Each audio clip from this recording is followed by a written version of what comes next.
What is up, people? Welcome back to the channel. Welcome back to the Cup Chasers podcast.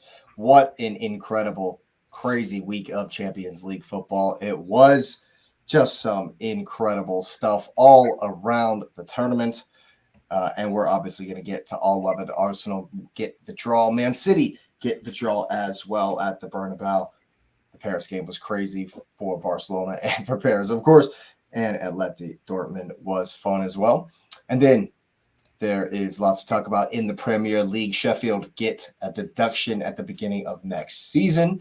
Why isn't it now? Who knows? Also, finally, the Premier League clubs have finally agreed to semi-automatic offsides technology next season. Yes, there was much rejoicing. Yes. And then, of course, it's another Premier League weekend in the title race, in the relegation battle, and the mid-table madness, I guess. But right out the rip, let's go ahead and get the likes up on the video. Subscribe if you're new, you already know. And, of course, get the notification bell on if you're enjoying all the content. But, of course, the best place to start, the Champions League. Oh, yeah. I want to start with Manchester City because that game was absolutely unequivocally bonkers. And an incredible, wonderful exhibition of why we love the Champions League. Lewis, what you telling me? Oh, what a game, man. You know, it was exciting to see that first goal, and then for like a deflection and then another one. You're like, Jesus, what are they doing? Because I think Real was up 2-1. Or was it tied? They were up, I think, at half. Is that right? It was 2-1. They were up 2-1 at half. It went one, tie, up, tie. Right. Ahead. And then City were ahead. Yeah. Right. And then Phil Foden pulled some magic, and then Yasko pulled some magic, and then he said, "Hey, Kevin, I did that for you because Kevin couldn't play because apparently Kevin was supposed to start, but I heard he was sick. He got like a bug right before the game. He had they said food poisoning or something like that. So hey man, anything to preserve his legs works. But what a game, and it was so interesting. I mean, a lot of people looked at you saw a lot of Real Madrid guys on the ground crying for the official, but this is probably the second week in a row I've said something about the official. The official was like, "Hey man, just play," and I appreciated that because once the guys knew they could just play, they just put the game. The game got better because now guys weren't sitting there waiting for calls; they just played the game. I mean, Rodrigo cried a little bit, and I'm hearing shouts he's tired. Yeah, well, was it Camavinga who got a yellow? Because Jack did exactly what he was supposed to do at the start of the game. Go Jack. So it was good. Rudiger had a really good game. If we're going to give credit across the board, Haaland did nothing, but and his hold-up play was pretty awful. But I mean, that's not what he does, anyways. But my thing is I look at it, and I think it was ESPN or it might have been, I can't remember which one, but one of them said, the style that City plays and the way Foden was playing, where was Haaland supposed to go? So it actually limited his movement based on how Foden was playing and how Bernardo was moving about the park, that he was limited to where he went. And so Rudiger just really needed to stay next to him because they weren't giving him the types of balls that he could get on. So, I mean, we didn't need necessarily Haaland to be great. The team played around them, and this is with injuries and stuff. But much respect to Real Madrid. The Bernabeu is, it is what it is. They closed the roof. I guess the echoes or whatever, and it's time to move on. I'm excited about the next opportunity, and you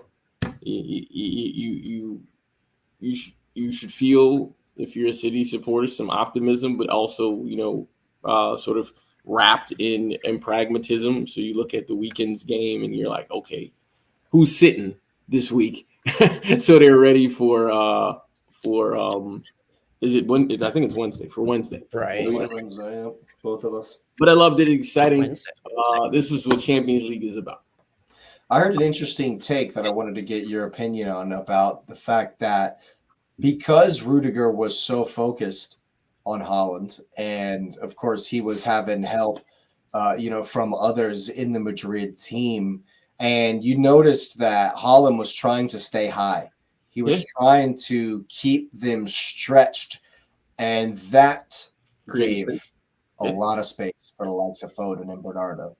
That Foden shot was because they were watching Haaland.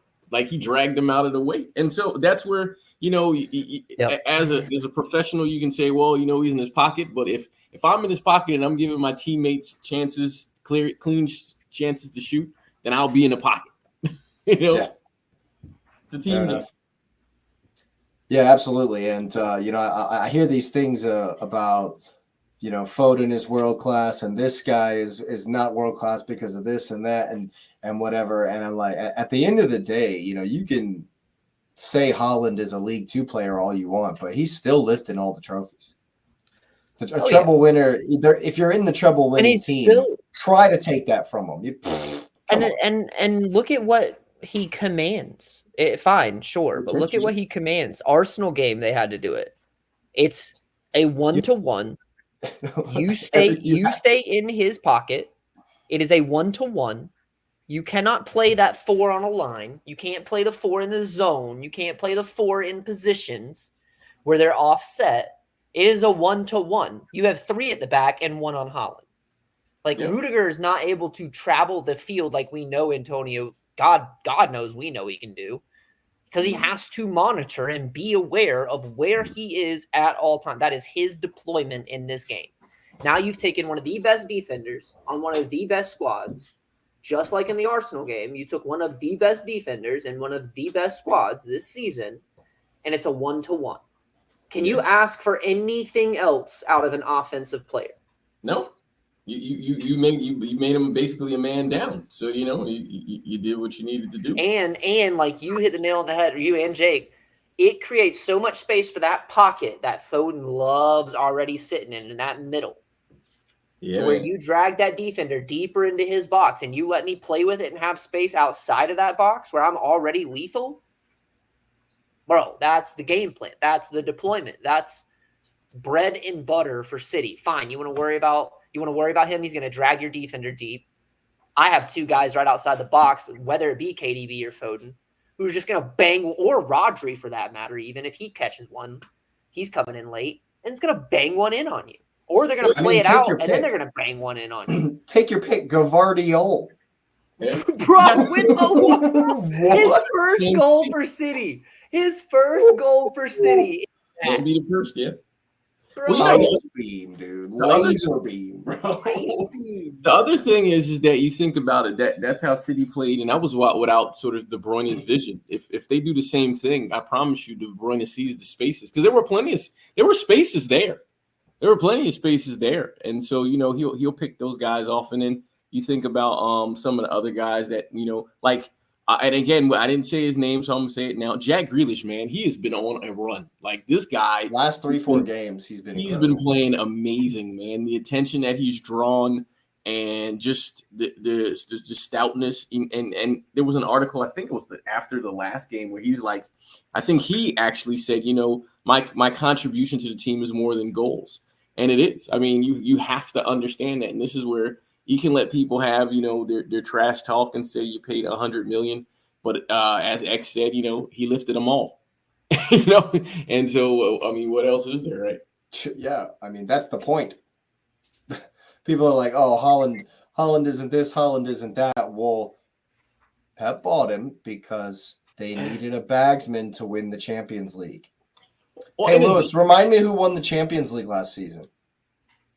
The thing that's also interesting is that we've talked about, and I know I've talked about Haaland's sort of season, but what we also have to recognize is he's learning as he goes. So just imagine the growth that he's getting from this to where his hold-up play improves. Because if he gets good hold-up play, I mean, with to match his speed and his movement, dude will be unstoppable. Yeah. Absolutely. Oh, yeah. And I think that moving forward on Wednesday, I think it'll be a similar game. Honestly, what I've seen of Madrid this season has been, kind of a sit back and counter versus the stronger teams. they didn't go full out in the Clasico, the last one I watched. Yeah. You know, it was kind of especially not the one that was at the Olympic Stadium, where Barca are playing these days. You know, so I definitely think in Manchester, they're going to sit and try to get Vinny and Rodrigo on the counter again. And I expect Rodri will be rested. Yeah. Against Luton because, you know, I love Luton Town. I want them to stay up. Your boy put 5 past them last time out, so just saying. Yep. So I'm pretty sure that he'll feel comfortable rotating Rodri out. And then come Wednesday, I think y'all will be much better, more stout against these lightning counters, you know, with Rodri, and they're able to stop it up a bit better. In addition to that, I think you get like there's suspicion Walker may be available, and Ake may be available. I mean, even though it'd be, you know, you would say Gavardiol would be hard done to get pulled out because he's been in good form as well.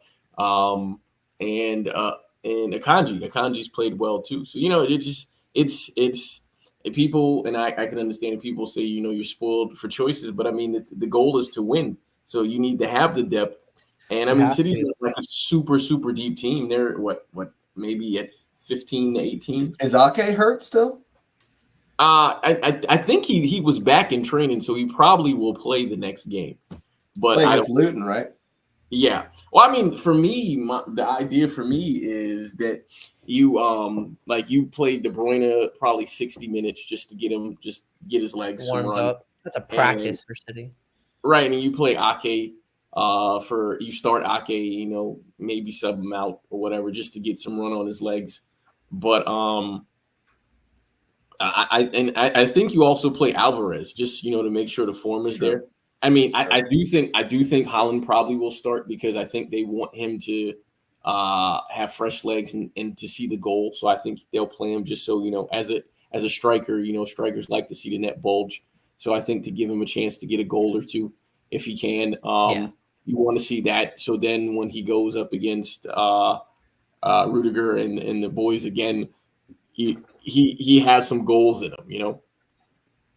I definitely think he will. I mean, I think that quite apart from the basketball nature of this game, I think that it also proved something that I thought the entire round of fixtures also proved, as far as the fact that when you're in Champions League, and again, Arteta, Arsenal fans, crack your ears, listen to this.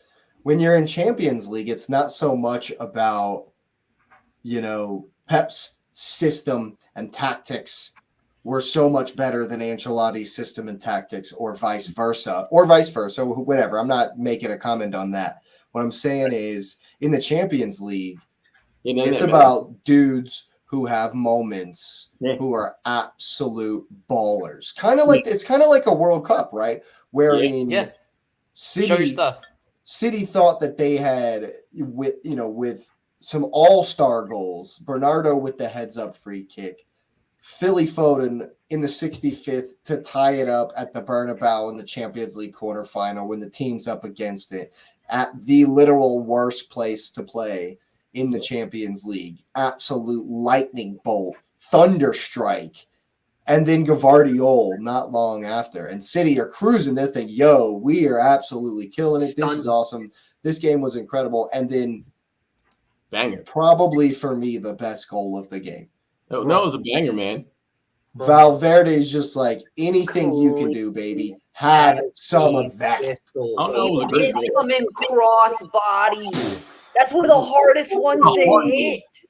That's one of the hardest ones. I love volleys. I try volleying just because I love them. And I miss 99%. That cross body one to redirect it with the outside laces.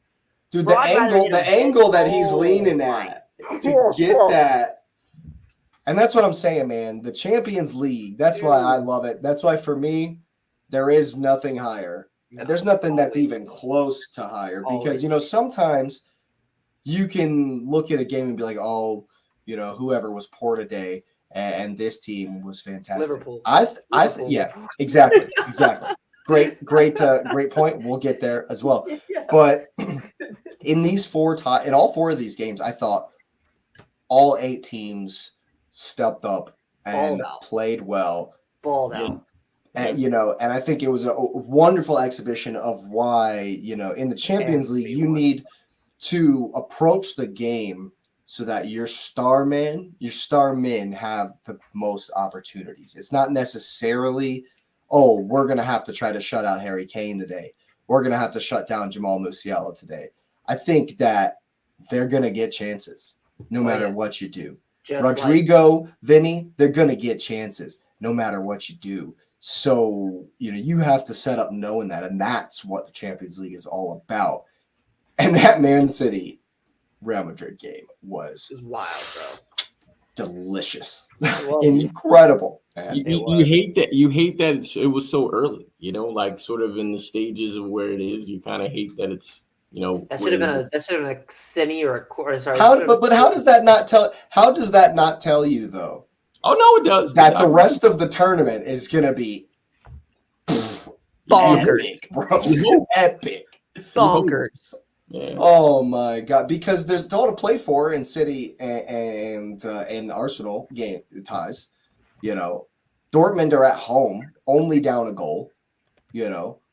And Paris are going to have to throw absolutely everything they got. So it's going to be an incredible return fixture. And speaking of return legs, trash bag.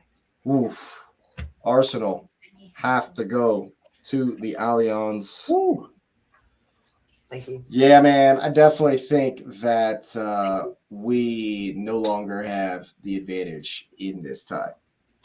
I thought that them coming to our ground with no fans and we could put up an atmosphere. I thought that was advantage Arsenal. We should be able to beat them, but we just don't. We just don't play Arsenal ball. We don't play Arteta ball in the Champions League. Bro, y'all opened the game in the best fashion y'all could have. We just decided not to play our game and panic a little bit, So in the first 15 minutes, we're like, all right, rocket. We're doing all right. We're doing good. I went back and I actually went back and rewatched this because you know how I'm incredibly emotional during games, and so I went back and I took a bunch of notes. I got a whole bunch of notes here after my second one. And we actually didn't touch the ball for the first 5 minutes of the game. It says it right here, didn't even see the ball for the first 5 minutes of the game. And we didn't create much as far as on the ball. Yeah. We pressed high and caused a turnover. And Saka put in a worldie. Buries it. It wasn't. We didn't do tiki-taka pass around him. Actually, what it was, Odegaard hoofed one up, hopeful status, because we couldn't get through Musiala, Goretzka, and the boys. Your boy, X, Kai Havertz, wins the header, and we win the second ball of the game. It took us 12 minutes to win a second ball. And what do I always say? Why am I always on about it? The first one we win 1-0, and I'm running into the kitchen, screaming my head off. Oh, I can hear you from here. Yeah. You know what I'm saying? So, I have to say, man, there were some poor performances in this game from the Arsenal men. I thought a few of you, either Alphonso Davies had a bad game or Alphonso Davies was magnificent. Nah, bro, you had him spun for a minute in that for a large spell of that game, bro. He gave up the goal. Nope. Yeah, Alphonso Davies was out of position for the goal. He was out of position because we won the ball on a high turnover. When he was one-on-one with Saka, pocket, bro. Saka didn't do a thing. He scored a worldie and disappeared. And then he showed up in the 95th. Then he showed up in the 95th with a dive. That's what he did. The Ben White should have been a goal. That would have been 100% been on Davies. Dude, I got ratings. I think I said at the end, if Saka didn't score, he gets a 2. Holy cow. Because actually I did give him a 2 because of the shenanigans in the end. Yeah. That pissed me off so much. Odegaard, 2. He was not good. I love his work rate, of course. Odegaard works, and Odegaard leads the line and organizes the press. That's fantastic. But when you're the captain, looking to control the game in a Champions League quarterfinal home leg that you have to win, you can't be misplacing balls. You can't be spraying it into out of touch. You can't be looping lobs. You gotta be better. You gotta be better, And Havertz gets a 3 because he worked hard defensively. He was not good otherwise. We did not create a single chance that we missed, where it's like, oh my God, we should have scored from 12 to 75. Till Ben White. No. That was right after. That was right after our goal. That was 14, that was right after 15. your goal. Yeah, I see. And I don't count that. I don't count that because Ben White has scored once. Wrong. If it went to the wrong man, that run should have been made by anyone else. Ben White has scored one time for Arsenal ever. Let me ask you this on the flip side of the coin. Neuer's gonna be a Hall of Famer. He's a legend. He just I'm sorry, I think he probably should have got to both of these. To the goals? I mean, Saka's nailed his. No, he's never getting to either goal. Left him standing. Neuer's never getting to either goal. Neuer just did not look like Neuer to me, man. He looked slow. He looked sluggish. He looked old. I mean, he looked like he's coming off an injury, and he's 40. That's what I'm saying, man. Why wouldn't you not play? Or is their backup? Trust me, bro. Trust me, dude. I've seen the other guy. They just gave 3 goals to Heidenheim. 2 goals to Dortmund. Yeah, it's long. He's a plant. That's why Bayern. That's why Bayern isn't doing it. He's a plant. Yeah, bro. But no, I disagree completely. Davies was fantastic, and I'm so grateful he will be missing. I think that's massive that he's going to be out for the second leg. Massive, because he was locked down in defense. So fast. Stupid. Leroy Sané, bro. Leroy Sané, man. Who was also missing for half their season. Again, I won't get into defending. The homie is just lightning. So fast. He should know. He should know. So fast. Oh yeah. Lewis knows all about that. I mean, in the City camp, they've wanted the guy back every year. The only reason City supporters have accepted is because he wanted to go back and play for Germany so he could be in the national team. We can respect that. You're not going to knock a guy who wants to, be in the national team. And Pep doesn't play true wingers. He's a true winger. Yes. He's a flyer. Pep doesn't play flyers. He's a flyer. Yeah. So let's see. I have one. This note here. It just says Havertz offsides again. Again, he lives offsides, man. Let's see. It's a mistake on the other team if he's onside. That's how backwards this is. Yeah. I hated that Zinchenko came in. I hated that Kivior started, and that hatred was proven correct because let me ask you a question. Do you remember what Thomas Partey did 4 seconds after coming onto the field? No, we lost the ball. Lost the ball. He kicks the guy, calls a foul, and gets a yellow card. Yeah, immediately. Yeah. Kivior, Mr. Jakob Kivior. Yeah, homie, you had 3 shots. The first one is you getting spun, rugby tackle him, bro. Just arm bar his ass in the net. Something. Secondly, you can see him when they're still close and Sané has just turned and he's just gotten that first hit. You can see him. He's still got his arms on both of them. Handfuls of his jersey, dog. Handfuls of the jersey. And then when that lets go, you can see him swipe again as Sané is, grab the jersey. Dive. Take the card. I heard somebody on AFTV say that Kivior was our fastest left back. Kivior was one of the fastest players on the Arsenal squad. Oh wow, bro, that aged well. Wow. What? Dude got massacred. Nightmare. Doesn't even begin, bro. And it's not even like I like Kivior. I think he's been very good recently, and I think he's really grown into his role on this Arsenal team. But you got it wrong, Arteta. That's just you got to pick Tamayasu. You got to pick the guy who's A, faster, B, is the captain of Japan, and so not in a million years is he gonna let homie past it. Yeah, the ball's gone by, sure. Ball's a man. Bro, I play offense, and I know that. I know that. And if I get the ball past somebody, I'm like, I'm about to just get absolutely just clobbered. Clobbered. Absolutely, man. That's like day one. That's like first thing you learn. That's literally first rule I teach the boys. That's the first season you ever play. If you're defending, don't let the homie pass you. No. If the ball goes by you, great. If you're on that back line, baller man. Don't care. Baller man, absolutely. Don't care. Now, let me ask you guys a question, and then I'll give you my answer. Harry Kane, red card. Yes, no? It's harsh, bro. Yeah, man. That's harsh. He's a scumbag, though. I agree. Listen, I agree. 110%. It's a red card for me. All right. Here you go. And here's my evidence, and that's all I'll say. He doesn't jump.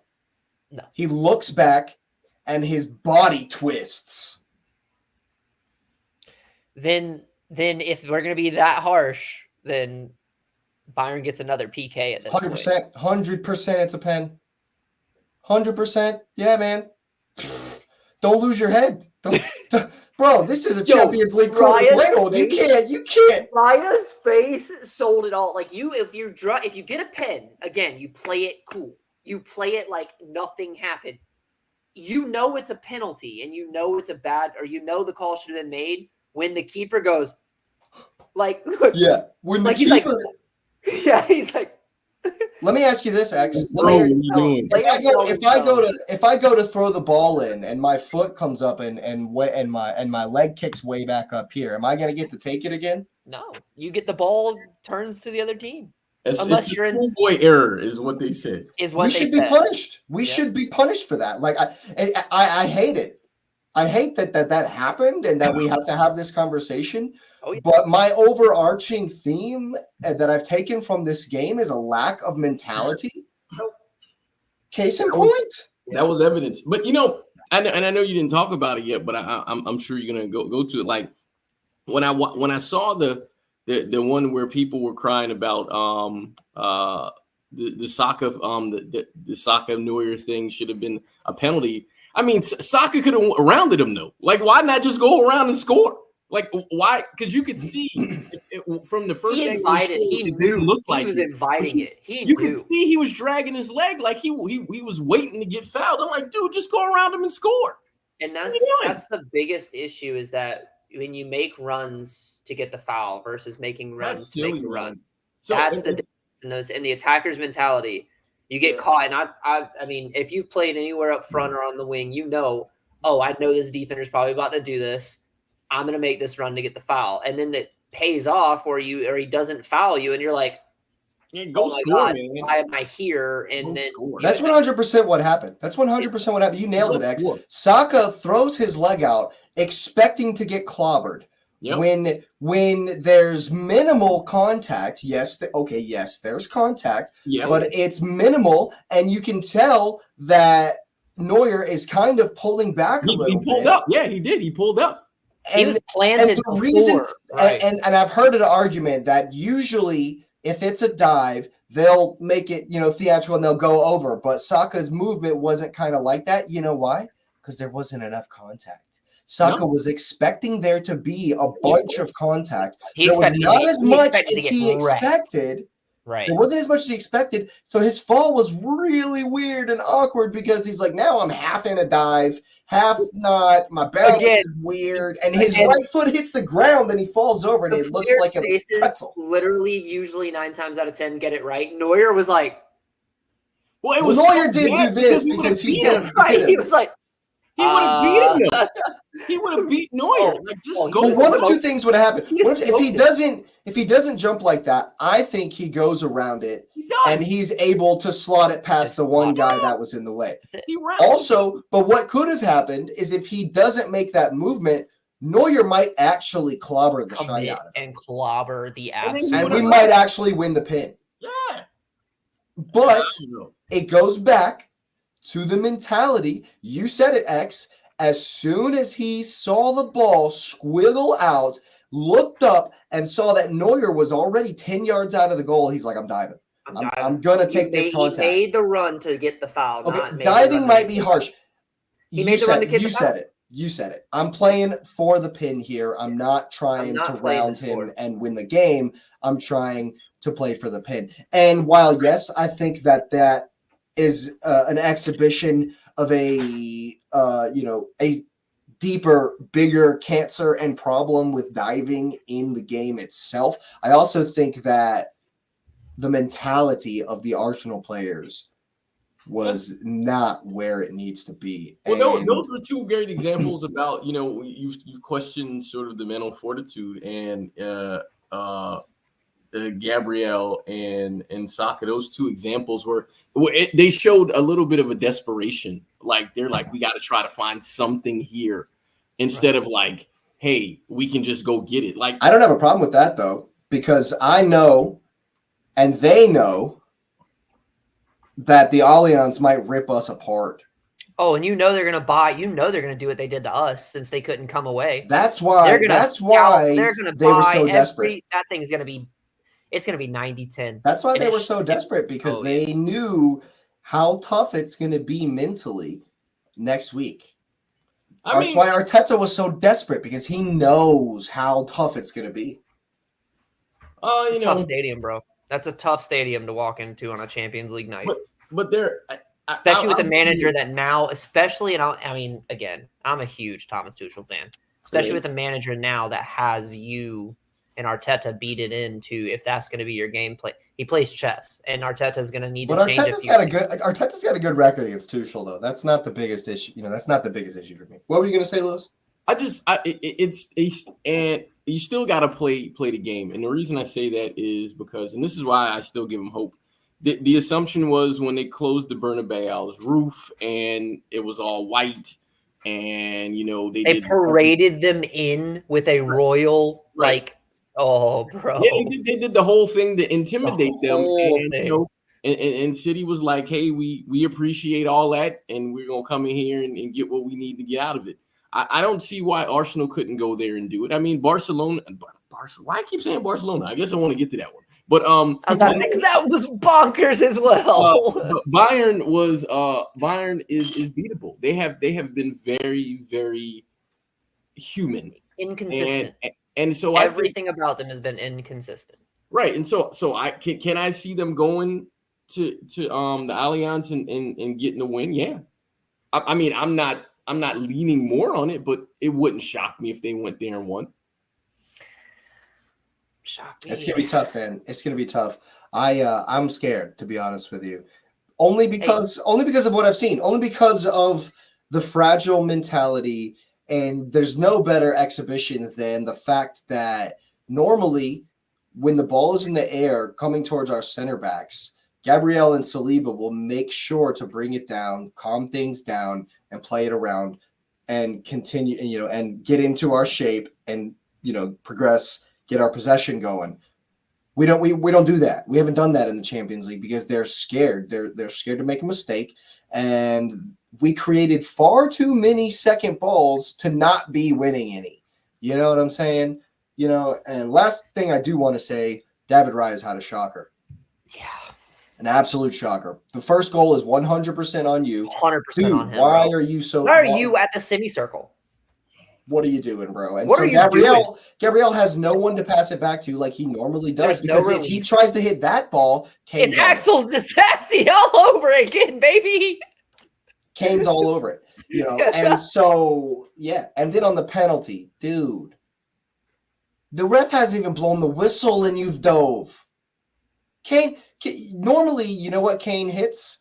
That screamer to the opposite corner. We've seen it a million times. Yep. He stopped mid run up like, I don't have to hit that. He's already on the ground. He passes it in. He just taps it. He literally stops in surprise. He literally stops in surprise halfway through the run up, like he's already fallen down. Oh, well, here. I'll just tap it in. Thanks. Tap. That's the easiest penalty kick Harry Kane has ever scored, dude. Ever. If homie would have done that in the World Cup semifinal. Well, I look at it, I do, it does make me sort of ask the question because of the pressure. Because now you got pressure on 2 games, and I know we're not into the league games, but Villa is going to be a tough one. Took you last time you played him, right? It's going to be a tough, and you play Sunday, so you play Sunday and then Tuesday. It's back to back. No, we play Wednesday. We're on Wednesday. That's right, the same day. Sorry. Yeah, but I look at that and I'm like, man, that's you got a week in front of you, man. You're telling me, dude. It's gonna be rough, man. No doubt. But there were a couple of other Champions League matches. Paris. Woo! My God. Goodness gracious. I'll start with the Mbappe zeros, and then we'll move on to the heroes of the game. Mbappe doesn't just quiet, man. They kept him. The turtle didn't ninja, man. The ghost of Mbappe. He curled up into his shell. Into his shell, man. And you know what? He was just letting others shine. That's all night. it is. Like Ousmane Dembele. Yeah. Dunking on his former employers, dude. Bro, really, dude. That was talk about it. Man, dude is like, I don't think he gets enough credit. I feel like he's never healthy. Well, I don't think he's missed any games this year. I think he's played the whole season. But when he, I think because he's opposite Mbappe, you don't, necessarily hear about him a lot. But dude is dynamite. Oh yeah, super fast, clean on the ball, has some skill. Fast, bro. And I think Vitinha in that team is underrated. Their number 6, their Rodri, so to speak. He got their second goal. I think he's pretty good as well. But yeah, man, I was very impressed with the Barca turnaround. Man, I mean, very impressed. Rafinha was on it, boy. Dude, he was on it. he's another one who will pop up with just absolute worldies, man. He was on it. Absolute incredible goals. The dude is really, really good for sure. Lewandowski had a good game. Lewandowski had a good game as well, man. Still killing it. Was he 36, 35? I think he had a very good game. Yeah. Didn't score, but he was good. He was good. That pass by Pedri. Oh man. What? Dude. I was like, Pedri comes on the field. Get this. He's been out for however many months. Comes on the field after having not played. He's on the field for 4 seconds and gets the assist of the game. Just what a ping. God. Prime Fabregas right there, dude. That was some fantastic stuff. I couldn't even call this one for the next one. Like I have no idea what Barca's gonna win, bro. Yeah, I paid more attention to this one than I did at Let's Go Dortmund. Barca's gonna handle him. You think Mbappe's gonna ghost in the next one? I'm not gonna say that. He might get 2, 3. I think Barca will, especially if Pedri starts. Dude, when they get Pedri and what's the other dude's name? Gavi. Everyone healthy, bro. And you know what, man? You know what? Shout out Ilkay Gundogan. The homie has still got it. Yeah, still got it, bro. Well, that's what they brought him there for, right? The man, just like last season, the dude is fantastic. Like, I hate it because he played for City. I don't mind it now because he's whatever. But fantastic. Had a great game. He's fantastic, man. So, honestly, I think Barca's going to make the final. From that side, because from that side, yeah. I think Barca's going to make the final. Oh, yeah, they have to wait. Wouldn't they have to play Atletico? They're probably going to have to play Atletico is my prediction. Yeah, because like in the Dortmund Atletico, I think that's going to be a very interesting second leg. I'm glad. It's at Dortmund, bro. That was a fantastic game, though. You cannot count them out at home, bro. On a Champions League night, that's one of the last places I would ever pick. Yeah, but dude, ever going to Atletico Madrid was not fun for them. No. They didn't have it. They didn't have any joy till like the 75th minute. Whenever Simeone was like, okay, let's set up shop. Let's let's kind of just Atletico's no joke to go into anymore, but bro. That's what I'm saying, dude. But man, you know who I think doesn't get the plaudits that he should, and I've been saying this for 6 years now. Antoine Griezmann is actually, bro, you said it the whole World Cup. The whole World Cup. Dude, the baller, bro. Antoine Griezmann he's so good, dude. He looks like an 80s porn star, but he does. He is so good. Dude, that whole team, the Atletico team is like the 80s porn star team.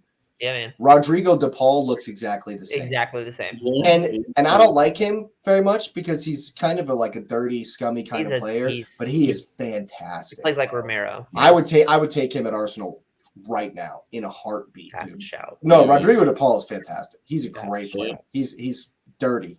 Like any Argentinian worth their salt. Yeah. But I think Atletico have a good team. That's who I see going through. I thought they were fantastic for their 2 goals.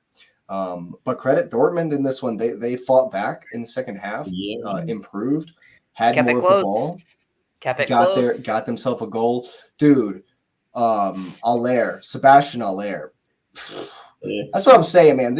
People were saying, at the beginning of the quarterfinals that the Champions League is not all that this season. Bro, come talk to me now. Talk to me now, dude. Neutral? Are you kidding me? Bro, and they hit the four. These are some of the 4 best games that we've seen all season. Yeah, Dortmund hit the bar in the 93rd minute. Dude, they were pounding them in the end. So I'm with you. I will not be sure. I think Atleti's going to win. I'm not putting money on it. I won't be betting on these. They're too close to. I mean, what a way to open up the round, though, man. What a way to open it up. Absolutely fantastic, man. And I am jacked. The only one to lose away was Paris, right? No, Paris lost at home. Yeah, they're the only home. I'm sorry. The only one to lose at home was Paris. Yeah. Ooh, that's bad. That's bad. I think they're done. I think Mbappe might have his say, might get a couple, but dude, it's not good for them. Yeah, man, it's gonna be fantastic. I can't wait for next week. I can't wait. It's gonna be absolutely fantastic. There was an interesting game today. Yes, today. There was an interesting one today. Liverpool at Anfield, 29 games unbeaten. We were not good today. None. That's all he said. We were not good today. We were not good today. The interesting stat was somebody mentioned that they said the last time Liverpool lost at home was to an Italian team. Was it? Yep. Man, that cerebral just they got him, bro. were so bad. They were not phased by it at all. They was Anfield what? They were not phased at all. Yeah, they were even a little bit worried. It 1,000% could have been worse. Yeah, it 100% could have been worse, dude. I was watching. Once again, I may have been doing a little, something. So I was watching a number of games today, and had my eye on AC Milan, who lost as well, lame. And I was also watching the Leverkusen game, of course. And I had to switch to the pool games. I was like, they're losing 2-0. What is going on? Anfield? What is going on? Who caught a card?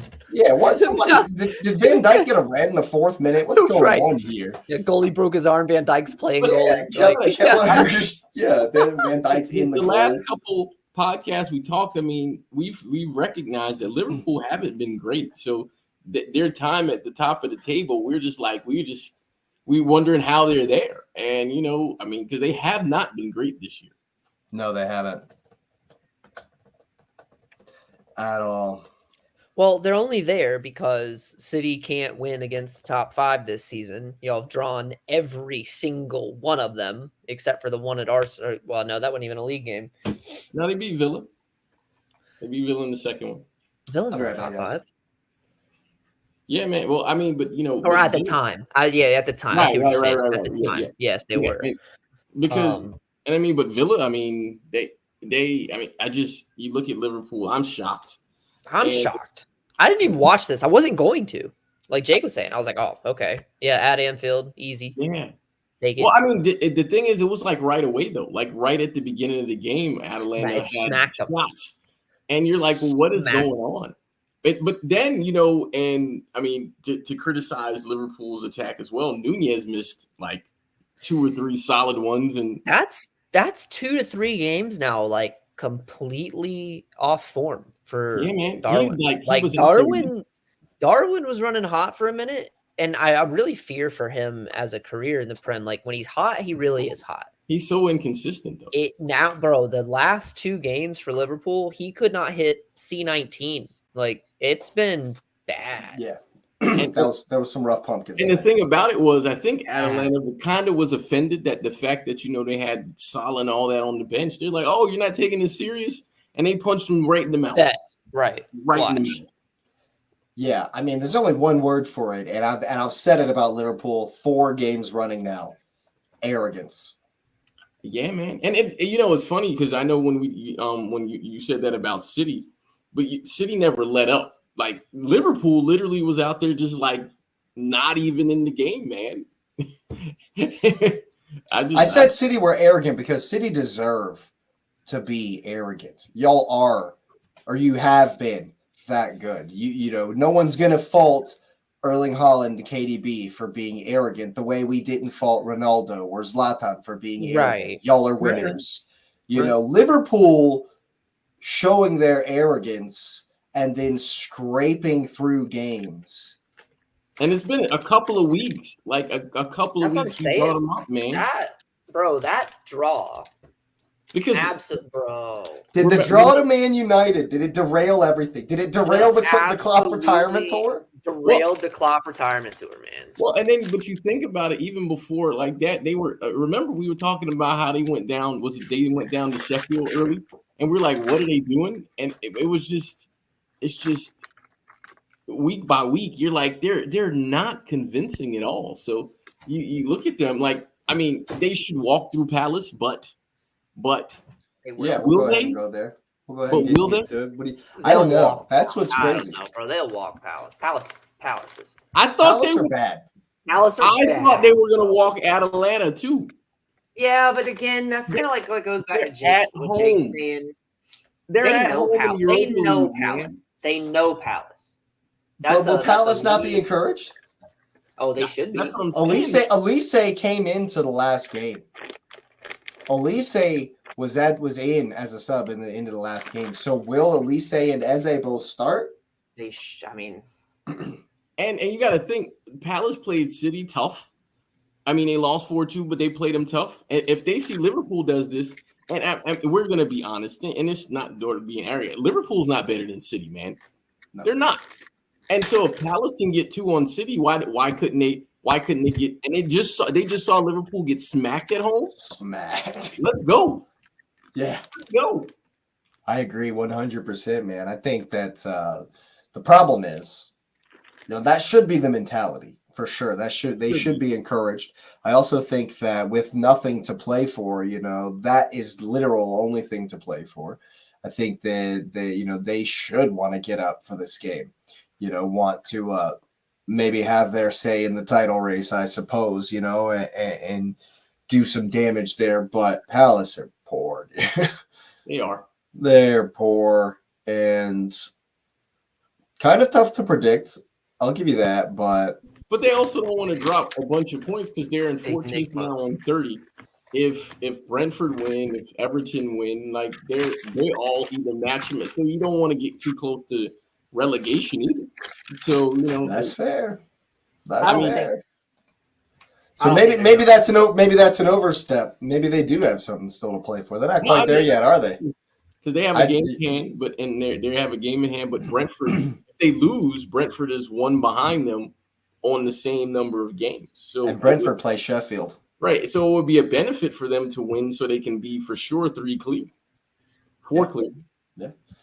So hey, yeah, maybe they'll give it more of a go than I was at first expecting, which of course I love to hear. But all in all, man, I think that Klopp is going to give him a real hairdryer. We'll be running laps, doing stadium runs, on Monday or on tomorrow, and Pool 3-1. That's my prediction. I just don't think Palace have it in them, dude. 2-0. Yeah, I haven't seen enough from Palace this season. 2-0. I'm going with the 2-1 only because looking at their scores, Liverpool has given a goal in all of their last 5 games. And all of them, they've given at least one. I think it'll be similar to where they're not going to be awesome. Yeah. And they'll get it over the line with 30 minutes of good play maybe. Hey, man, they won their one trophy, man. We're going to leave it like that. Yeah. Uncomfortable conversations about legacies loading. But speaking about uncomfortable conversations, on Monday, the big game of the weekend. What are you telling me, X? Big, mighty Everton. This might be your 0-0 of the week there, guys. I'm trying to talk up the game here. Big, bad, mighty Everton, and he's like 0-0. This might be 0-0. No, I mean, it really might. We can't hit the broadside. I talk about Noodles not being able to hit C19. Cole Palmer will get you. He'll take care of it. Not so much anymore. We can't stop leaking goal. We're Swiss cheese, bro. We're Swiss cheese. The name of your defense is Axel Disaster. Not even Swiss cheese. I don't even know what's worse than Swiss cheese. Shredded. You're shredded cheese. Shredded cheese. There's no continuity. It's just a pile of holes. Yo. This though, because you look Chelsea's last 5 games, 3 wins, 2 draws, and they won. It's been multiple goals. I don't see why they wouldn't beat Everton. They're at home. They're normally good at the bridge, and Everton is poor. Now Burnley and Sheffield. The tiny thread like this is that Everton might be angry because of the points thing. Oh, and we love giving points to the bottom table. That's just like a Chelsea thing. Oh, you're poor? Here's some points. That's what you're doing right now. That's the run you're on right now. Right. Points to Burnley. That's the run we've been on since we won the Prem. Oh, here. Anybody want some points? You get points. If you're rich, you get a point. If you hit X amount of dollars or your club's worth X amount, you don't get no points. We're gonna play you. But if you're poor, Todd Boehly, you don't get a tax break for giving points away to people who can't afford it. If you can't pay Raheem Sterling's wages, we'll drop points to you. If Enzo is worth more than your entire starting lineup, we will give you points. I think they win. I think it's a 2-1 if we go and score. Oh God! I agree. It's a 2-1. Actually, it's a 2-1. I hope. Man, I also said 2-1, but it was more of a surely. Surely they're not going to 3 games in a row drop points to relegation fodder. The league literally wants them to go down. This game right here is the hate game of the weekend because the FA hate you both. The league hates both of you. We want you to suffer for messing up History FC, and we want you to get relegated because we're tired of you. That's all. I swear, Anthony Taylor is going to walk onto that pitch and be like, the FA has abandoned this match. You both get 0 points. but it counts as a game played. F all of you. I mean, if we're going to use irony, Chelsea giving Everton points in this game would be the biggest FU to the FA if they did do that. And say, you want them gone? We're going to keep them. We're just going to lose on purpose. We're going to start Axel Disaster. That way we know we're going to give up a goal. I'm sorry. That was mean. That was mean. That's the only thing that I could look at and be like, okay, maybe that works. Oh my God. But I mean, I want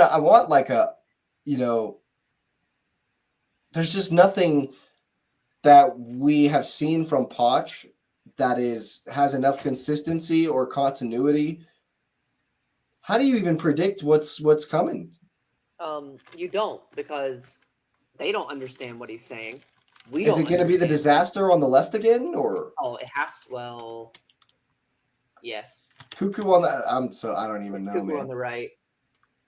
Trevor should play the outside if it's up to me, but that's, let's just not play players where they know how to play.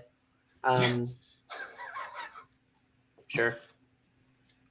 I mean, is he seriously just going to run it back? Enzo, Caicedo, Gallagher, Nico, Sterling. No Sterling. No, Mud Dog. I thought I saw an article that said Pochettino was like fed up with Mud Dog. I think Pochettino hates both of them, but that's fine. Sterling's been so poor. Like, he has no choice but to, like, how do you keep starting someone who won't work in the press? At least Mudryk will work in the press. The problem with this article saying that Pochettino and Mud Dog are maybe not on the best of terms is that Mud Dog has an 8-year contract, bro. What do you got? He will. It's the Rashford theory. I don't need to be good. I'm gonna outlast you. I'm gonna outlast you. Sure. So I'm here longer than you are, my guy. Keep talking. Like, I don't know if Mud Dog is at that point in his career or as a player mentally. I feel like even though, yes, he's signed a big contract with, his future kind of guaranteed, I think on some level he's still a young player with ambition, and he still wants to improve and get better. Absolutely. He's 22, wants to win. He hustles. He works. I actually like Mud Dog. I think he's grossly overrated, but yes, I don't think he's worth 80 or 60 since we won't go to Europe. No, but I think he's a decent player, but everything that comes out of Pochettino's mouth is just negative. It's just butter. It just adds more. And I guarantee, I swear he's trying to get fired. He has to be, man. The things he says, he and Ten Hag are competing. Who gets sacked first? Oh, there's been so many rumors too for next year, bro. There's been so many rumors. Well, I won't be Potter at Chelsea because apparently Potter's going to United. So Potter will go to United. Please. That won't be as good as Southgate. I would rather Southgate at United. That would be even better. Potter to England, Southgate to. No, you want Potter at England? No, I don't want Potter at England. No, I don't want Potter at England. But I mean, again, they're going to hire an English manager. Frank screwed himself out of a job by sacrificing himself for the club. Terry's too. I don't know. Frank's going to Canada, bro. Frank's going. Did you see that? I did. Frank's going to be the coach of the Canadians women's team, I think. Oh my gosh. I don't know if that's true. I saw those rumors. But, it's just they definitely have a side bet for the season who can get fired first. Who's going to get fired first? Yeah. It's like the reverse of a last longer bet. Yeah. In like a poker tournament or something. But but yeah, man, we should win this. We need the points. We should. Surely. The draw hurt because that almost takes us out of sixth. Like, it really does. It almost takes us out of sixth. And you're not getting sixth. It came so late, bro. You're not getting sixth, bro. We could have. You have to win every game. You have to win 7 games.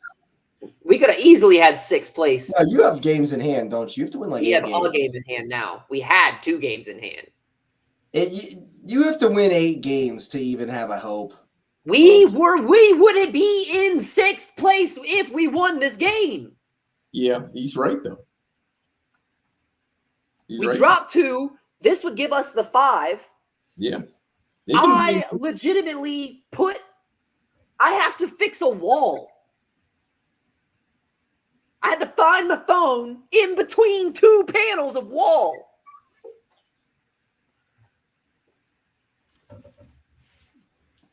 You're laughing. I'm not laughing. I'm laughing with you, X. Oh yeah, it's funny.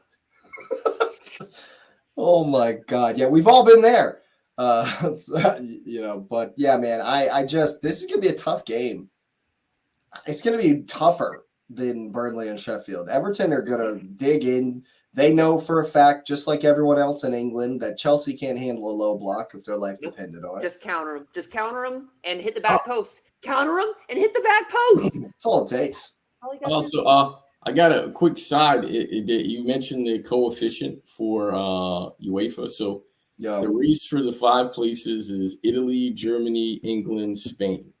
And Italy is now all but assured. One of the 2 places, Germany, is overtaking England. So that means that England needs to win against, Germany, right? And that ain't happening, man. West Ham are not going to beat Leverkusen. Arsenal might beat Bayern, but Leverkusen are definitely beating West Ham. What if you guys go on to win it all? Yeah, well, it says that City and Arsenal have to win. City or Arsenal have to win it all. Spot. Right. Thanks, guys. There you go. And yeah, I mean, and the way Liverpool are moving. Thanks, guys. Appreciate it. The way Liverpool are moving, bro, they're not gonna have they're not even gonna have a shot at the fairy tale. It's gonna go to Spain. We all know how this falls. It's gonna go to Spain, bro. We all know how this falls. That's their tournament. It's gonna go to Spain. What are you thinking? It's gonna be a Clasico in the final of the Champions League? The UEFA loves doing that when 2 of them are on the other sides. We know it would be a boring final because those teams don't match up well at all. No. Oh, Madrid. No, it'd be all but guaranteed Madrid. They'd wash them, man. They would wash them. Yeah, probably. But yeah. All right. There are, of course, we'll go over to Man City hosting Luton. I know we spoke a little bit on it, but any other thoughts, Lewis? Any rotation? Any people resting? What are we thinking? Yeah, so I wrote it somewhere. I think Ederson will be in goal for this game, just to kind of get him back in sort of in form, because I mean he's your number one. You don't sit him, but it does maybe create a challenge for the next game. But I think Ederson plays this one. It looked like Ake may or may not play, so they probably will. I mean, if there's no reason to start him, you don't start him. But maybe Walker and Ake play. Foden probably will not play in the game because he has a knock, which I wouldn't play him at all. No need to risk him. So Alvarez, Doku, Bernardo I wouldn't play either. Bob. So Alvarez, Doku, Bob, and then you got Kova, De Bruyne, and Nunez, Diaz, no Stones, Gvardiol or Ake. I don't know. He might want a Kanji because Kanji will play. Kanji's playing almost all the games. So Luton's bread and butter is spamming the crosses in, right? Yeah. Kanji's got the size. So he's gonna be looking for your taller guys in the back at least. So Kanji, Gvardiol. That might be an argument for Stones. Huh? That might be an argument for Stones. I don't think he plays Stones because of the next game. I think Rico will play. I think you got Rico. You play Kanji and Diaz in the center. Either Ake, Gvardiol, depending on Ake's health, and then Rico plays right back. Who's going to play for Rodri? I would expect him to rest. Yeah, it's So I would play. You know, you said it before. Kova and Nunez would be him. The combo to be Rodri. With De Bruyne in the middle with them as well. Yeah. I expect De Bruyne to come off though, and maybe like the Bernardo be his substitute or something like that. But I don't expect him to play the whole game either. They do what they're supposed to do. They should be up probably like 2-3, and then De Bruyne can sit down and hope Haaland comes on for him or Alvarez, one of the two. Yeah, when we played Luton a couple of weeks back, we made 5 rotations, and it was only 2-0, but because we just stopped playing in the second half, it was more of a just kind of keep the ball, shut the game out. No one gets hurt. Pass the ball. If we don't get a minimum of 800 passes, we're running laps. Here's the thing, though, and it hurts my heart to say this, but I've noticed that Luton, they're slowing down, man. They're tired. It's a long season. They don't have the depth. They haven't rotated. They have hardly rotated at all this season. Longer? Like, isn't the championship longer? The championship is 48 games. Yeah. They're tired, man. You can just tell they're tired. But when we talk about the championship being longer, but there's a significant drop off from the championship to the Prem. Fair. So you have to think that there's games that you probably can be like, because the relegation fodder in the championship, you could probably just go through first gear, not even second gear, and be fine if you're one of the top sides. You can't do that to any single team in this league. No, well, you can't. You can't, X. Shit, some teams versus Sheffield. I'm out. He's gone. Well, making fun of me. So if you're asking for a prediction, I'm gonna go City 3-0. City 3. Yeah, see, that's what I was saying. I said 4 because I think they're tired. I think that you guys are gonna have some rotation, some fresh legs. And so I think it's going to be way too much. I don't even see them getting one. It's just going to be a tough day for them, for sure. Unless it's a damn deflection, because City and deflections this year. Y'all are the king of giving up deflected goals. Jesus, man. It makes me want to punch people in the head, man. Yeah, I get it. X, what you saying? What's the score? Yeah. 2. I said 4. He said 3. Hang on. I was about to say, let me look at the goal difference right now. City are back a lot. As far as they're back 7 on Liverpool or something like. Here, I've got it right here. Why am I guessing? I have it right here. What, on goals? City are 2 back of pool. It's only 2. They're 40 back and 42. Arsenal's on 51 goal difference. Luton are on neg 20. I'm about to catch neg 30. No, it won't be that bad. No, it won't be that bad because City's going to use this to build up some gas because the boys are I don't blame yes, I get it. They're playing back to back to back. Let's go 2-0. Let's go 2-0 in the same fashion that y'all did 2-0. The rotation works, and then it's as soon as we go up, call cookie. Like we're no one's call cookie. It's not. No one's going out as long as we have the game, as long as we have the points. This isn't one of those where you want anything. You don't want to sacrifice anything coming out of this. Yeah. So, in our deepest, dizziest daydreams for me, in our most craziest nightmares, Lewis, is there's any shot for Luton. I mean, it's you play the game on the field, not on paper. So, I mean, obviously, I think Luton does show up, but I just think the Etihad, because they know what's coming next, they're gonna be up for it. Like they said, hey, we got 2 of them back to back here. Let's go ahead and give a preview of what we want to do in the next one. I like that. Yeah, I think that would be good, especially since that was one of the criticisms of Arsenal. That was actually the only criticism Arsenal caught in the Luton game, was that the fans weren't loud enough for the whole 90 minutes. That's so silly. Because we did. It's not like we went top of the table that night or anything. Right. Like that. I think that definitely be an opportunity for Pep to shuffle the pack, get some rest, and kind of 100%. Kind of a maintenance game, 100%. And maybe, just maybe they'll catches that 1-0. Look too far. Maybe they'll look too far ahead. Well, catches that and Bene and Ross Barkley will do a madness. If you watch the documentary on Netflix, they don't look ahead, which I'll get there. I haven't watched it yet, but I will. It's been a very interesting watch. So yeah, there's another Arsenal one as well. So I'm definitely gonna have to watch both of them. Definitely gonna have to go back and watch both of them.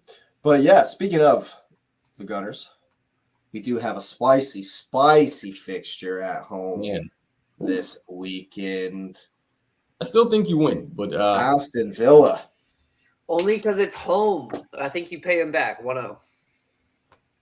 1-0, he says. I think you pay him right back for what they did to you. I think it's going to be a tough game. Oh, I do too.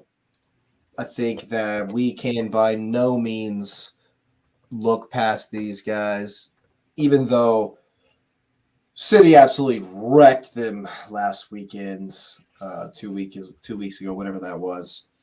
Kind of swept them aside. I think that, and I hope that Arsenal have learned, and Arteta has learned from the last time we played Villa, high line for life and all that. So deep runs from deep, I should say, from the midfielders to get in behind that line.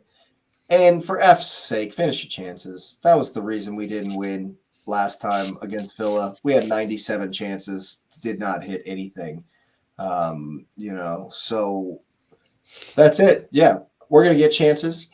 They like to be open, so we'll definitely, we got to finish. Absolutely have to finish. And I'm very intrigued as to who will play.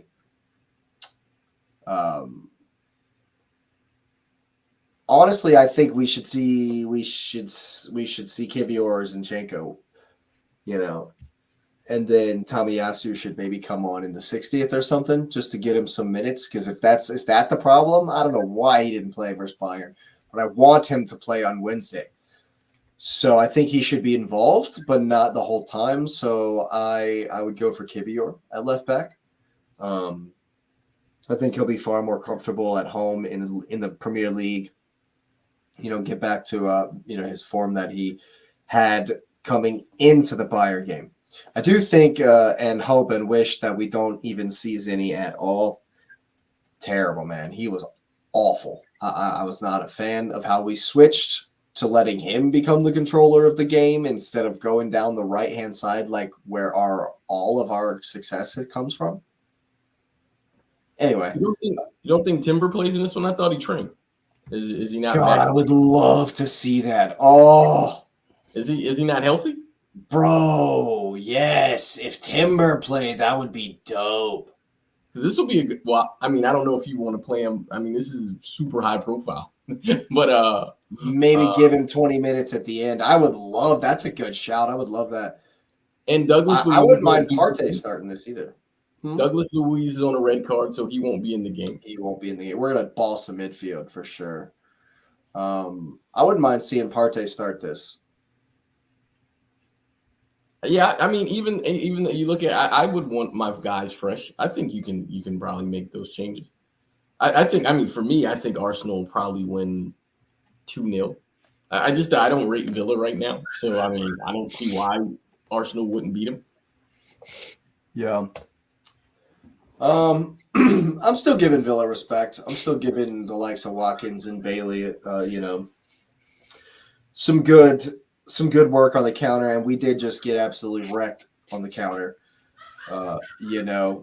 Kristen seems to agree with me. She's agreeing. Yeah. Yeah. We did just get burned by Leroy Sané. Obviously, Leon Bailey and Ollie Watkins and the gang are not Sané and Kane. But I still think we need to give them that respect. And so, yeah, I don't think, too heavily rotated. I wouldn't mind seeing, Trossard and Jesus start, especially if he's not going to start him. I think he should start Martinelli as well because he was not good. He's not very good. You got to get form on these guys, man. Yeah, Martinelli's kind of struggled this season, so I would definitely start him. And then I would rest Saka. Definitely rest Bukayo Saka.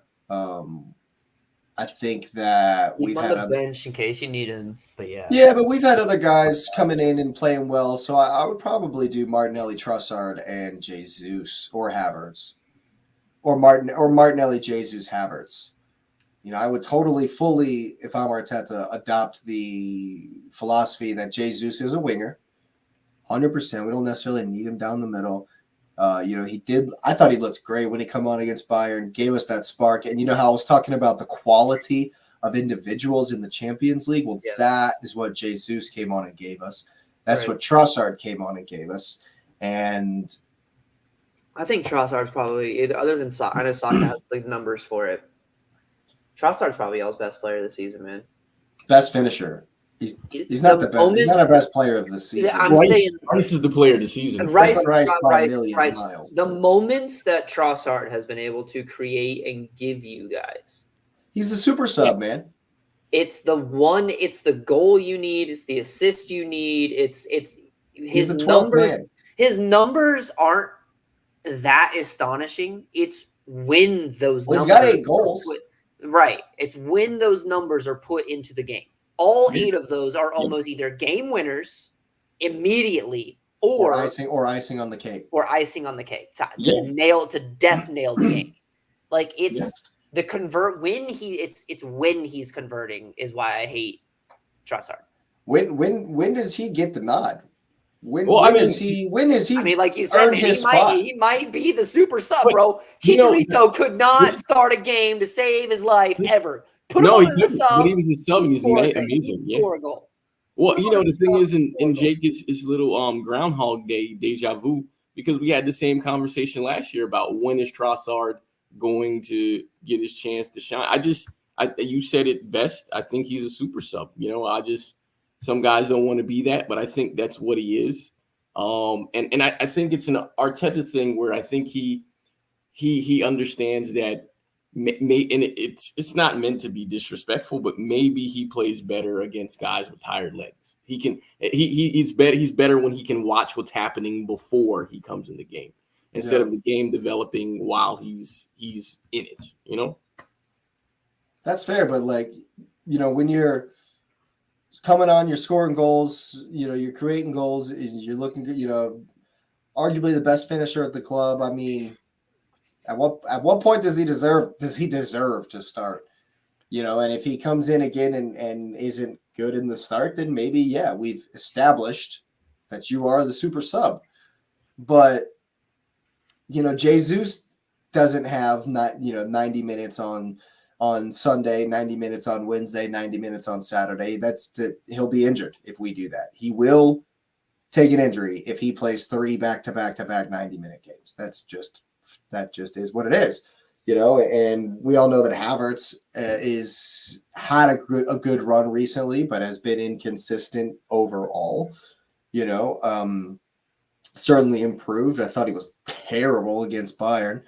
Not a lot of us were good, as it were, but is X frozen? No. his eyeball moved. For a second, he was just, sorry, I was watching this. He was just locked in on the Havertz conversation. I have it down here. But so I think Trossard maybe should deserve to start. Maybe even start on Wednesday. But I think that while this will be an uncomfortable game, I think it'll be one of those where we're 2-1 up and it's kind of sticky, and then we get the third. And, the scoreline kind of looks like it flatters us a little bit. And we win 3-1 to stay on top of the table. Yeah, I still got it 2-0. I think Arsenal win easily. Yeah, fair enough. I did too. Well, all right. A spicy one at Bournemouth. Manchester United. Everybody's favorite. Last weekend, at least, goes to Bournemouth, goes to the South Coast or one of the coasts. I know Bournemouth's on. I'm not quite sure. My geography isn't awesome. It all comes from watching the Premier League, So, Manchester United, but this is going to be a spicy one, man. You just never know what Manchester United are going to do. Bournemouth are looking decent. That's exactly what I said, X. 2. I think it's going to be Bournemouth beat them 3-0 last time they played. Oh, smacked them up. Embarrassed them at Old Trafford. Bournemouth are doing decently at the moment. Didn't they? No, actually, they lost to Luton last time. They lost to Luton, but then they won the 3 before that and had a draw against Sheffield. So maybe Palace before that. It's just the bottom teams. But if you're above the bottom, they got you. There you go. There you go. Yeah. Yeah, like I said, I also said 2-2. What you say, Lewis? I don't like picking United games because they are so insanely hard to figure. But I'm gonna go with Bournemouth is unbeaten in 4 home games, so I'm gonna go with United 2-1. 2-1. Sacrilegious. To United. I can't see him Bournemouth beating them, man. I don't need them to burn. I don't know. You just never know. No, it's gonna be another game, typical Man United game where they're gonna just kind of, grease ball their way through the game. They're gonna be in it at the end, and they're gonna have a chance to steal points, whether that's a draw or a win. I don't know, or I don't know. How about let's not give the ball away while your keeper's again at the semicircle at half field, and let my man just hit probably what's going to be the goal of the season or whatever, because it's 58 yards out. Like, dude, don't even give me stuff. I had a conversation. They were talking about how such a good goal. I was like, it's not. I had a conversation with someone on Instagram today. It's a Man United fan account on Instagram that I constantly take issue with because of the things they post are like incredibly misleading. Like they put up a post today that said Bruno Fernandes 41 appearances, however many goals, and then goals and assists, right? And next to it had a picture of Martin Odegaard, and it said 40 appearances, and it had his goals and assists, and they were like really similar. They were like very, very close to the same or whatever. And they're like, oh, Bruno's worst season ever, and Odegaard's best season ever, and all this. And this is the kind of things they post. At least they're acknowledging Bruno's having a bad season. You got to give him 50% credit for it. Right? 50 is very generous. Okay, 40. 33.33.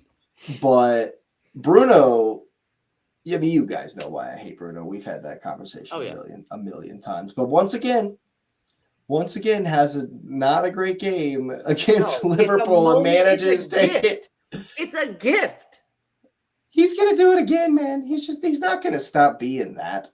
He's going to yell at the referee. He's going to get a yellow card. He's going to fall all over the place. He's going to fall on the ground. He's probably going to yell at one. He's probably going to yell at Casemiro or Mainu or somebody on his own team. That's probably going to happen as well. He's going to score a goal, and Man United fans are going to love him. I'm so sick of, we have the next Ronaldo, an 18-year-old wonder kid hits 2 goals. Kobe the Mainu, exact same goal. Kobe Mainu is different. He is fantastic. He really is good. He's not, like they're hyping him up. He's not that crazy. I definitely think that they need to take a chill pill. But I think, Jadon Sancho in 4 years. I think the powers that be in the England setup, in the England national team setup, you should get on the phone, X, and call somebody up and be like, Southgate, don't answer me no more. You need to get Mainu out of Man United because they are going to ruin him. They're going to ruin him. And he could be big for England. Mm-hmm. Well, I mean, they don't. No, if I make that call, you know where they're going to send him, Jake? They're going to send him to Tottenham, so it's going to be even worse. They're like, you know what? You're right. And I'm going to be like, awesome. See you later, guys. Till next time. There's this guy, Daniel Levy, that we have on the phone on the other line. Or I don't. No, I guess relations are now open. We might buy him for the $300 million that Todd Boehly has in the bag. Like, I don't know. He's going to spend every penny they have on a wing on someone we don't even need. We need center backs, bro. That's only going to happen if Arsenal say we're interested in Mainu, and then Boehly will swoop. Yeah. If you were City, say you're interested. $100 million, easy. Initial bid, boom. Now what? We are, you know what we are, Jake? You'll love this. You know what we are?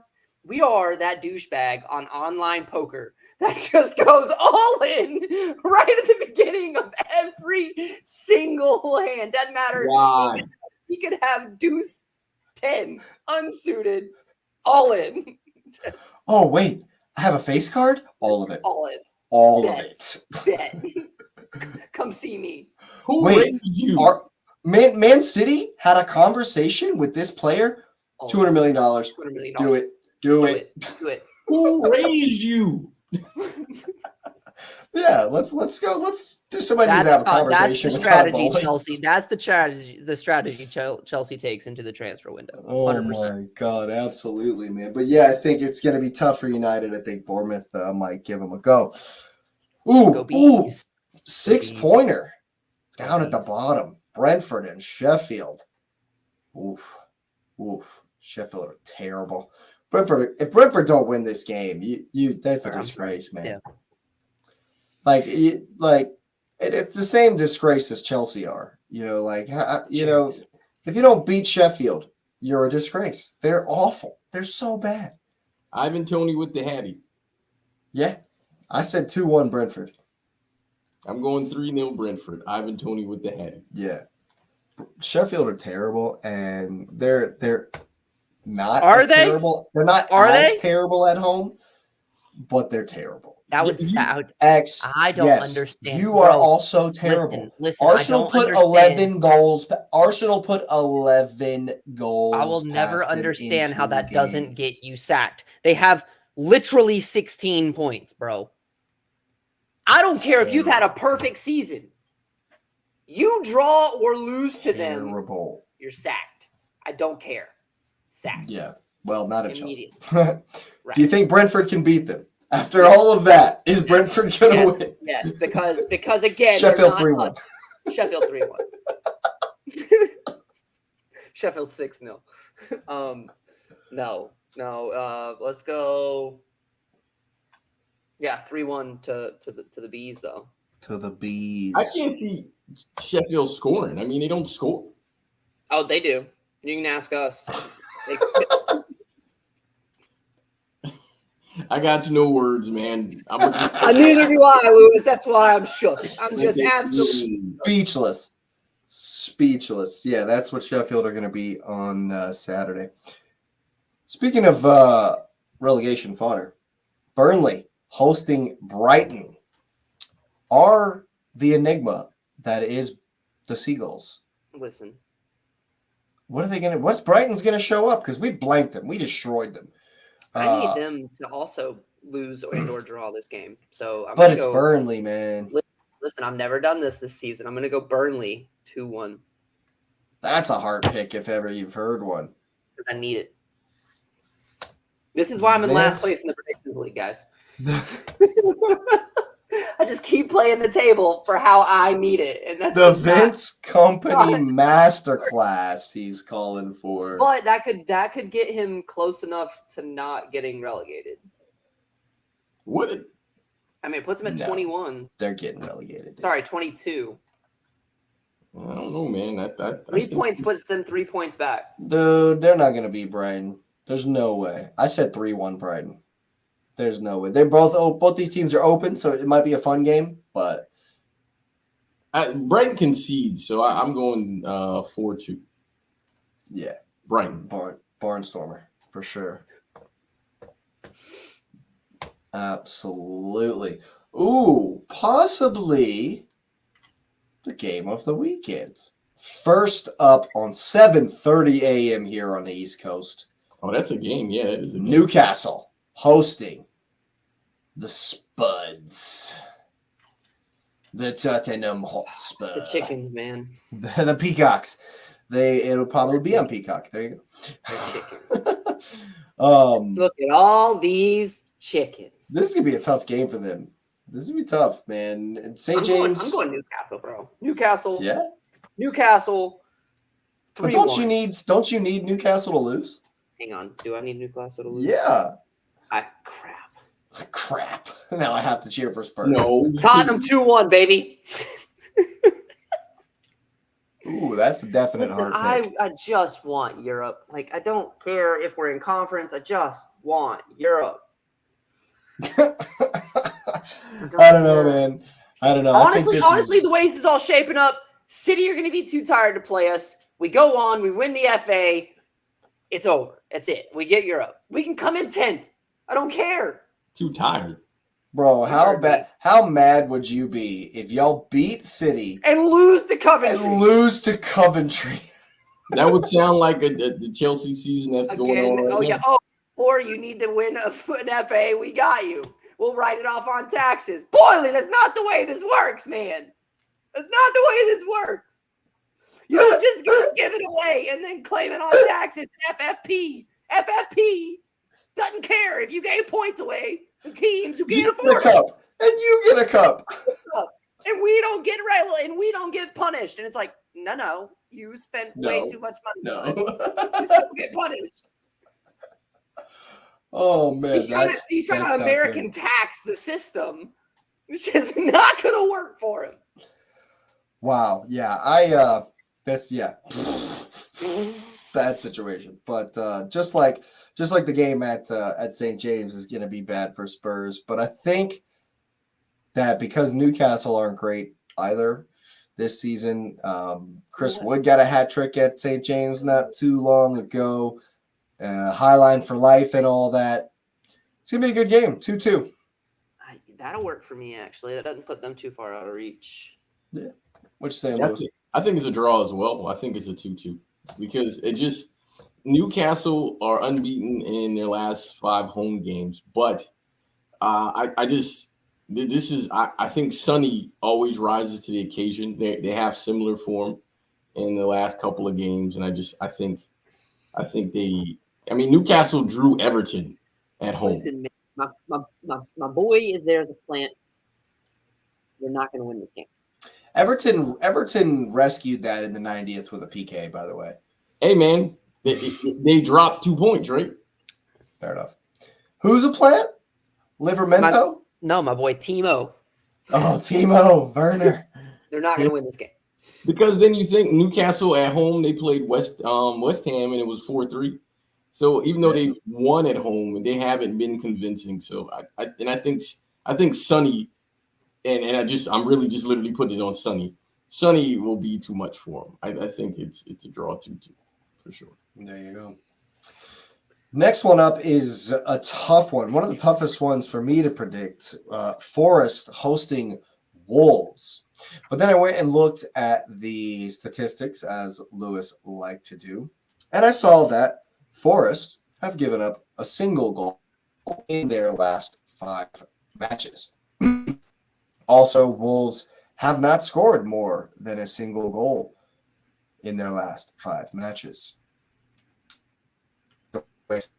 So Wolves are going to score a single goal away to Forest. 1-1. You got 1-1? I'm saying Forest will pull it out and get 1-1. the winner.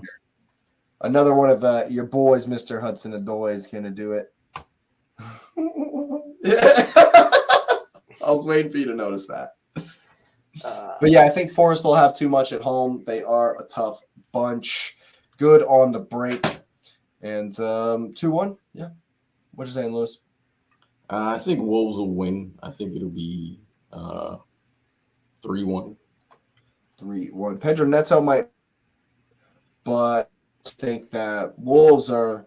I'm going with it's Hwang back. Hwang. No, I'm not sure. He's doubtful, but I'm not sure. Hwang. Yeah, I think the Korean guy. Right. I think it'll be a tough match. I think it'll be a good one. But Wolves, I think, are also slowing down. They might be on the beach, especially if England don't get that next European spot and bump all the other European spots back. Wolves might just be like, we did it. We made it. We're not getting relegated. Probably not going to make any Europe. So who knows what they will put out for the rest of the season. But they do influence the title race and play all 3 of us, if I'm not mistaken, or at least 2 of us for the end of the season. And last but not least, or perhaps it might be least, is a London derby at the home of the Bubbles, the West Hammers hosting the Cottagers. Nothing really in between these two for me. I think there's going to be a hangover from getting beat off Leverkusen for West Ham. Fulham. I'm all Fulham. Really? Bro. Of course you are. Oh, yeah. But don't you need Fulham to lose, or are they behind you? I need West Ham to not pick up any more points. They're ahead of us. I'm not worried about what's behind us. I'm worried about what's ahead of us. Well, what's the score going to be? Fulham. My boy William is going to bag 2. Chelsea just have players everywhere, dude. Everywhere, Brent. We got playing. Well, that was our play. all over Europe. That's why the FA had to get rid of Roman, because they were like, "Yo, he's got spies." Absolutely, we don't know how deep this goes. Just cut the head off the dragon. That's all they done. That's all they did. My boy William bagging 2. I don't want to say 2-0. Fulham. 2-0. Let's go. 2-0 them at home. Let's go. Popping bubbles, baby. I said 1-1. Bubbles. I'm okay. I said 1-1. Not much between them for me. What you say, Lewis? Well, it's the ham sandwich of Fulham and West Ham, and so it's either Westful or Full West. I like that. But I'm going with the ham sandwich, where I think it's a draw. I think they draw. I got a 1-1. Okay. 1-1. Yeah, I think they're pretty even. I think it should be a good game. I'm okay with that. I can do that. I'm okay with that. Well, they have 2 games in hand over you. Chelsea's on 44 with 30. We're on 30. They're on 30. You're on 30 game. 30.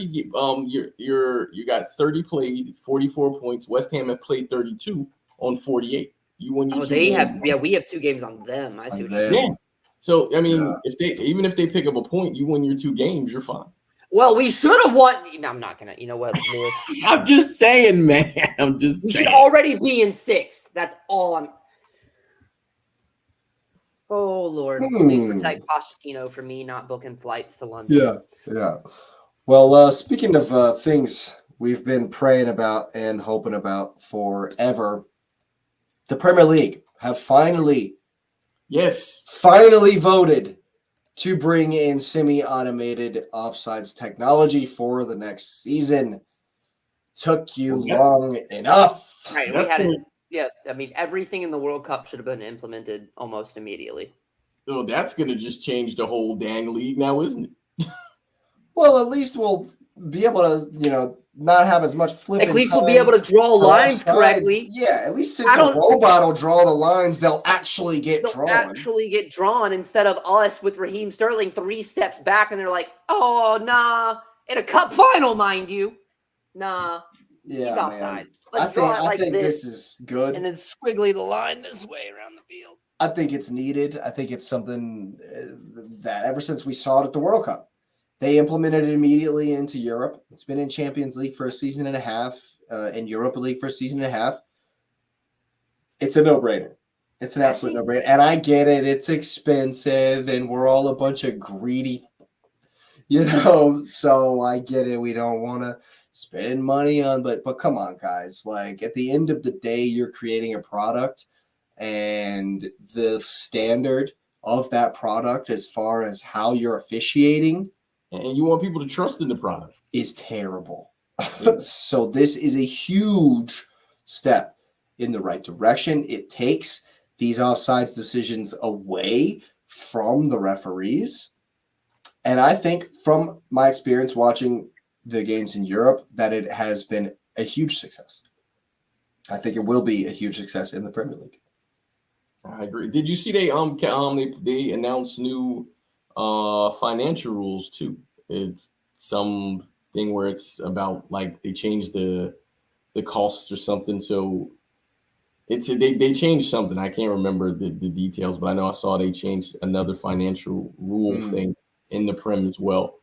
So look into that one. But random, I don't know what happened, but did you all see the random Ronaldo?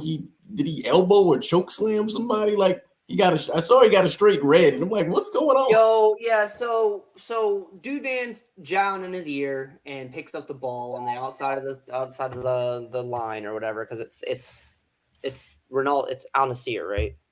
Yeah. Al Nassr's ball. And he wouldn't give it to Ronaldo. So Ronaldo was like, all right, bet. And gives him one of these while he's going to get it. And the ref was like, all right, bet. Here's a red card. And then Ronaldo was like, all right, bet. and was like, "I'm gonna punch the absolute out of you." He punched the ref? No, he raised his fist and was like, I saw that, yeah. And then he was like, "You know what? Nah." And he, because what went through Ronaldo's head. He was like, and then he was like, "I'll just get him fired. It's fine. It's fine." Was this the game where the fan like hit the players with the whip? Yes, because I saw it. I saw that. I saw. Same. No wonder people are bailing on the Saudi league, dude. No, it's almost. I mean, it's one click away from the Turkish league. Like, oh my god, bro. What is going out there? What's going on out there, dude? Pay me enough to go pay in the Turkish league. People getting whipped. People getting whipped. You're having to play Mortal Kombat. You're not playing football anymore. You're playing Mortal Kombat out here on the field. Into my shin guard to protect me from fans and refs. They're issuing baseball bats in the locker room.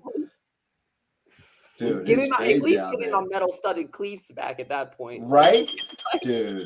If there was, bro, some of the tackles that go in today, if there were metal studs, dude, people. Because I had the aluminum tips on careers would end. Oh, yeah. Yeah, man. Careers would be ending. Bones would be breaking. Blood would be spilt. It would. You just need a couple of steps on some. We need a blitz the league version of football. Like, dude, that's what I remember that game, man. Back in the day on Pro Evolution Soccer, you could turn the fouls off, turn the calls off, yeah, and just you could make it to where you could actually come into contact with the referee. Oh yeah, I remember that. Yeah. What was the game where you could run away from the referee and not get your card? What game was that? The one you could run away from him like the whole time. I don't remember that. That's awesome. Yeah, Lewis. That's fantastic. It was a FIFA, but I never played it, but I saw a video. I'm like, is he running away from the referee? That's great stuff. Holy crap. Wow. Yeah, that's crazy. Oh, the good old days, man. The good old days. Yeah. Well, anyway, man, I'm pumped. It's gonna be a fantastic weekend. Yeah. FIFA in the 90s. The 90s model FIFAs. You could run away from them.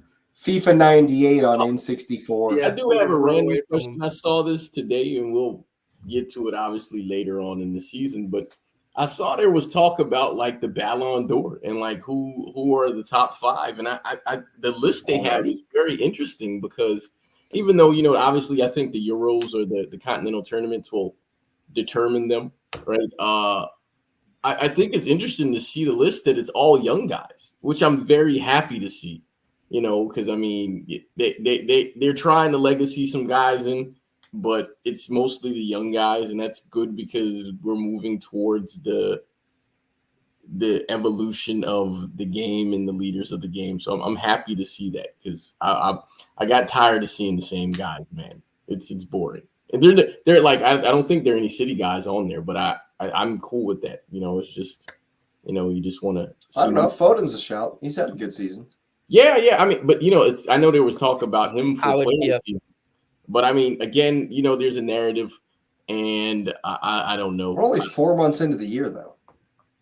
Yeah, but but they're doing tournament because they're anticipating the tournaments and stuff. Because I mean, we're in April now, so Fair enough. I've lost a lot of respect for the Ballon d'Or, but because of the last one, but and to others, I'm still a little miffed about Pavel Nedved. I mean, that's highway robbery. But we don't let that simmer for 20 years or anything like that. No, never. But so yeah, my respect for the Ballon d'Or is not in the stars or anything.